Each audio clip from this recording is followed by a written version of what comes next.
Well, Kate Hardcastle, host of the Rock and Roll Business podcast, is on the line now. Surge pricing is something many of us will have encountered in things like booking Uber taxis. How are Oasis using it?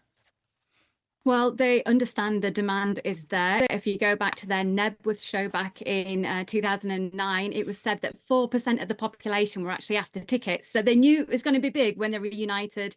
And it certainly has been. And they've taken, I guess, advantage of that demand. It feels very much culturally against the rock and roll spirit, but they are seeing what the anticipation for tickets is. And what we've heard from fans is as they've gone onto the site, they have seen an anticipated ticket price at X and it's suddenly become Y in front of their very eyes, and that has doubled in some cases. So we're looking at standing ticket prices of over £300, which just doesn't seem affordable for so many of us.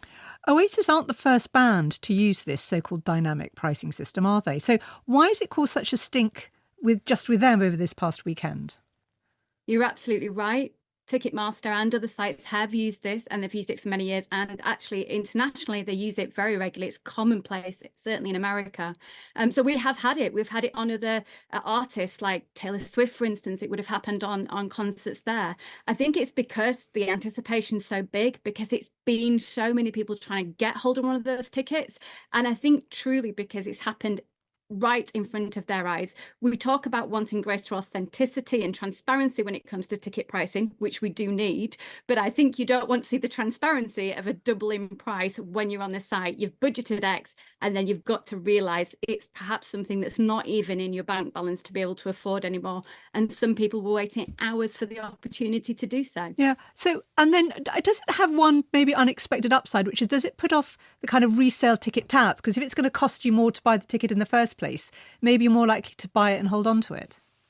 Completely right. And that's what's been reiterated by Ticketmaster today in their statement. They're saying this is part of our protocol times of ticket touts who might take the ticket prices up to thousands. We're trying to be able to eliminate that by offering a clear, transparent pricing for all. I just think that it just doesn't feel like the £22.50 that fans were paying in Nebworth for a standing ticket all those years ago.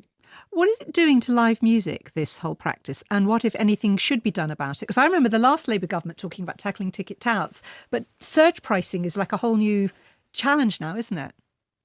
I think we have to understand that the global music industry works in a very different way. Streaming has changed it. We're not selling the actual music anymore because we can stream and download it. Therefore, the experience economy, live music particular, has become the opportunity. And we see this when we think about those, dare I say, overpriced t-shirts at £50 on a merchandise stand, even when you get the ticket.